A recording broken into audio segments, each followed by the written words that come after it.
નર્સબેન, આવો દાઈબેન. હા હા, આજે હું તને સગર્ભાવસ્થામાં જોખમો વિશે માહિતી આપું. તો દાઈબેન, તમે જ સમજાવો. તમે તાલીમ લીધી છે ને? હા હા, તાલીમ લીધી છે ને, હું સમજાવું છું. સગર્ભાવસ્થામાં જોખમી ચિહ્નો તમારા કુટુંબના લોકો પણ ઓળખી શકે છે. સગર્ભાવસ્થા દરમિયાન જરા પણ લોહી પડે કે સુવાવડ થઈ ગયા પછી વધુ લોહી પડે તો બેનને ગંભીર જોખમ હોઈ શકે. મેલી નીચે હોય અથવા કસુવાવડને કારણે લોહી પડતું હોય, માટે તરત જ મોટા દવાખાને જવું જોઈએ. જો બેનને ખેંચ ઉપડે અથવા અચાનક ખૂબ માથાના દુખાવા સાથે નજર ઓછી થઈ જાય, આ બધું બીપી વધવાના કારણે હોઈ શકે. પહેલી સુવાવડનો દુખાવો 12 કલાકથી વધુ સમય સુધી ન ચાલવો જોઈએ. બીજી સુવાવડમાં સતત 6 કલાકથી વધુ દુખાવો ચાલે ને તો તાત્કાલિક બેનને મોટા દવાખાને લઈ જવી જોઈએ.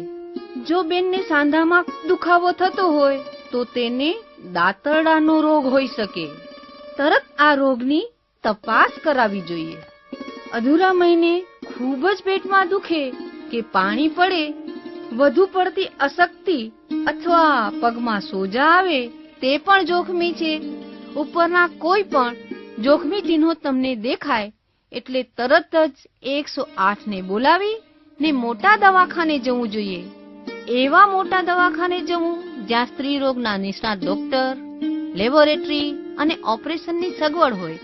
બીજું ખાસ ધ્યાન રાખવું કે જ્ઞાતિનો દાખલો, બીપીએલ કાર્ડ, રાષ્ટ્રીય સ્વાસ્થ્ય વીમા યોજનાનું કાર્ડ, આ બધું સાથે લઈને જ જવું, જેથી તમને સરકાર તરફથી મળતી મફત સેવાનો લાભ તાત્કાલિક મળી શકે. બીજું કે દોરા ધાગા કે ભૂવા પાસે તો બિલકુલ જ ન જવું.